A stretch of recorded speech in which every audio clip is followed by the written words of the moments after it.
आरा के मरद ह खाटी आ के बाजे इनका से आटी। आरा के मरद ह खाटी आ के बाजे इनका से आटी।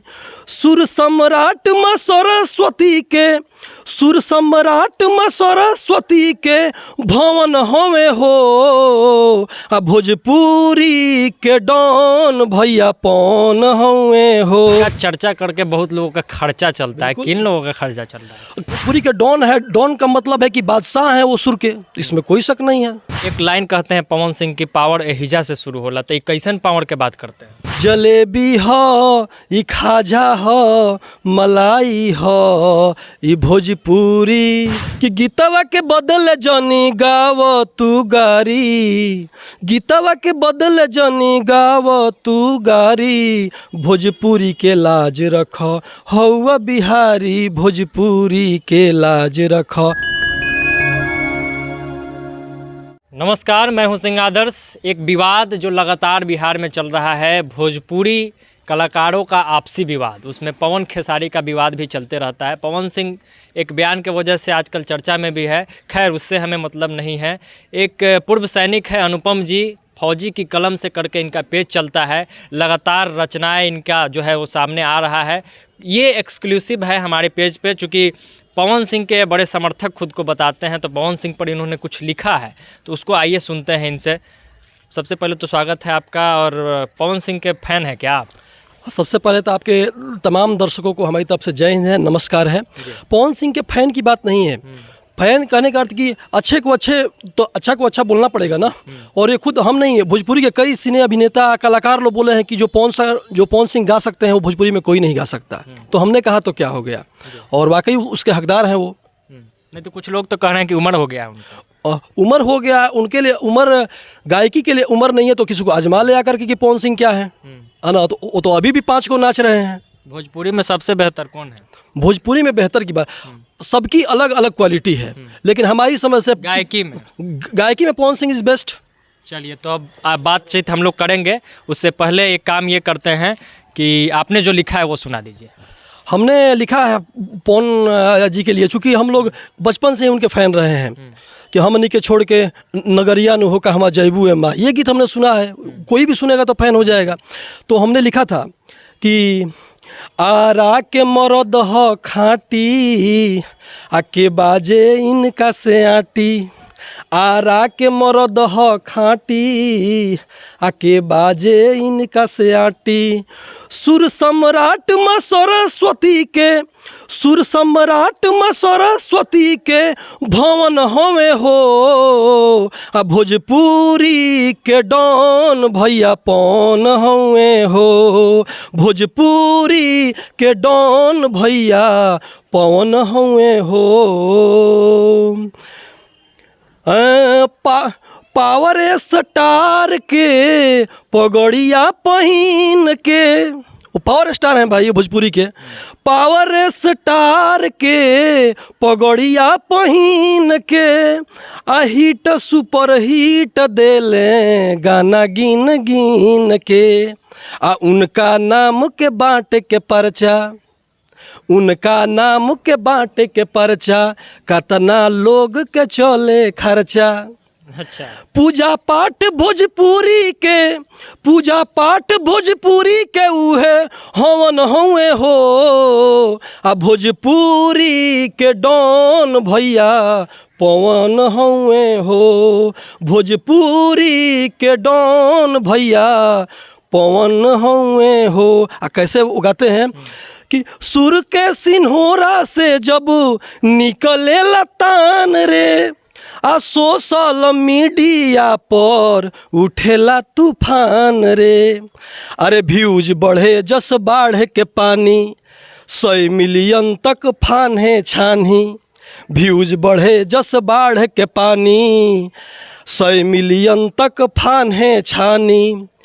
ई दुनिया में के नइखे जानत, ई दुनिया में के नइखे जानत, अरे कौन हवे हो। आ भोजपुरी के डॉन भैया पौन हवे हो। भोजपुरी के डॉन भैया पवन हुए हो। बहुत सुंदर। आपने इसमें एक लाइन जोड़ा था कि उनका चर्चा करके बहुत लोगों का खर्चा चलता है। किन लोगों का खर्चा चल रहा है? खर्चा चलने वालों को वो खुद समझ जाएंगे कि किनका खर्चा चलता है। हम कैसे बता सकते हैं? आप भी देखते हैं, हम भी देखते हैं। हमने देखा है कि अक्सर उनके गानों को अक्सर किसी न किसी कारण से कभी बोल देते हैं कि वो बूढ़े हैं, कभी बोलते हैं अंकल है, वो जो भी हैं। खेसारी की ओर इशारा है। नहीं, हम किसी के, खेसारी जी का अपना स्थान है, वो अलग गाते हैं। निरहू जी का अलग स्थान था, मनोज तिवारी जी का अलग स्थान था। हम किसी से तुलना नहीं कर रहे हैं, लेकिन गायकी में सभी लोग कहते हैं कि वो सुर सम्राट है, वो भोजपुरी के डॉन है। डॉन का मतलब है कि बादशाह है वो सुर के, इसमें कोई शक नहीं है। मतलब भोजपुरी में सुर के बादशाह पवन सिंह बिल्कुल है, बिल्कुल है। आप आसपास कोई है कि नहीं टक्कर में? नहीं, टक्कर की बात उनका किसी से नहीं। टक्कर तब होता है जब कोई तुलना में होता है। वो बादशाह का तुलना किससे होता है? मतलब पवन सिंह के तुलना में कोई है ही नहीं भोजपुरी। सुर के मामले में पवन सिंह का कोई तुलना नहीं है भोजपुरी इंडस्ट्रीज में, ये बात सत्य है। अच्छा, एक लाइन कहते हैं पवन सिंह की पावर एहिजा से शुरू होला, तो कैसन पावर के बात करते हैं?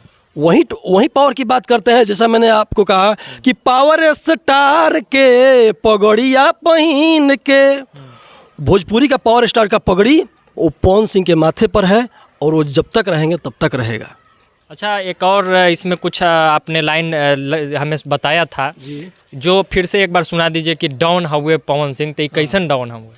डॉन मतलब मैंने आपसे बोला भी कि वो सुर के बादशाह हैं, वो सुर के डॉन हैं। तो ये वाला लाइन फिर से सुना दीजिए। वो सुर सम्राट माँ सरस्वती के, ऐसा कई लोग कहते हैं कि सरस्वती माता उनके गले में विराजमान रहती है। उसी बात को मैंने रखा है कि सुर सम्राट माँ सरस्वती के भवन हुए हो, अब भोजपुरी के डॉन भैया पवन हुए हो, भोजपुरी के डॉन भैया पवन हुए हो। अच्छा, लगातार ये लोग जो विवाद में आते रहते हैं, पवन सिंह हुए, खेसारी हुए या बाकी लोग भी, आपको लगता है कि क्या आपको लगता है कि ये विवाद जो हो रहा है वो ठीक है, होना चाहिए? नहीं, विवाद का तो बिल्कुल, विवाद का मैं बिल्कुल समर्थक नहीं हूँ। मैं गायकी का समर्थक हूँ। अच्छे भोजपुरी आए है ना, बहुत अच्छे से हम पेश करें। जैसे एक मैंने लिखा था अपने एक लिखा था भोजपुरी के लिए, सुना दीजिए कि जलेबी ह ई खाजा ह मलाई ह ई भोजपुरी, जलेबी ह ई खाजा ह मलाई ह ई भोजपुरी, ई झगड़ा के नफरत के दवाई ह ई भोजपुरी। तू अपना गीत रचना से एके अश्लील जन कर, तू अपना गीत रचना से एके अश्लील जन कर, ई घर घर के दिया खातिर सलाई है ई भोजपुरी, तू घर घर के दिया खातिर सलाई है ई भोजपुरी। बहुत खूबसूरत। आप अगर इस लाइन को समझे होंगे तो आप समझ जाएंगे कि भोजपुरी की क्या महत्ता है। भोजपुरी सबसे मधुर भाषा में से एक है, और भोजपुरी के जो तमाम कलाकार हैं कहीं ना कहीं इसे अश्लीलता की तरफ धकेल रहे हैं। इसका जो ट्रेंड है, भोजपुरी की जो एक मधुरता है, उसे ख़त्म करने का प्रयास कर रहे हैं। हालांकि पवन सिंह का इन्होंने समर्थन जरूर किया, लेकिन अंत में अपने ही रचना के माध्यम से बता दिया कि भोजपुरी में अश्लीलता को समाप्त की जाए, भोजपुरी में विवाद का जो जड़ उत्पन्न किया जा रहा है उसको समाप्त की जाए, और भोजपुरी हर घर में जो दिया है उसका सलाई का काम करेगा। यानी कि भोजपुरी की इज्जत कीजिएगा तो भोजपुरी आपके मान सम्मान को बढ़ाते रहेगा। तो अनुपम जी, बहुत बहुत शुक्रिया आपका। धन्यवाद आपके सारे श्रोताओं को, दर्शकों को हमारी तरफ से। जय हिंद एक बार। और फिर मैं यही कहूँगा कि गीतवा के बदल जनी गाव तू गारी, गीतवा के बदल जनी गाव तू गारी, भोजपुरी के लाज रख हौवा बिहारी, भोजपुरी के लाज रख। सभी गायकों से मेरा नम्र निवेदन है कि आइए हम लोग भोजपुरी को अपने 8वें अनुसूची में दर्ज कराएं और जो भोजपुरी को विश्व मंच पर हम लोग प्रदर्शित करें। धन्यवाद। तो भोजपुरी का लाज रखिए, हमारे चैनल से भी जुड़े रहिए, और फौजी की कलम इनका पेज है उससे भी ज़रूर जुड़िएगा। बहुत बहुत धन्यवाद। जय बिहार, जय भोजपुरी।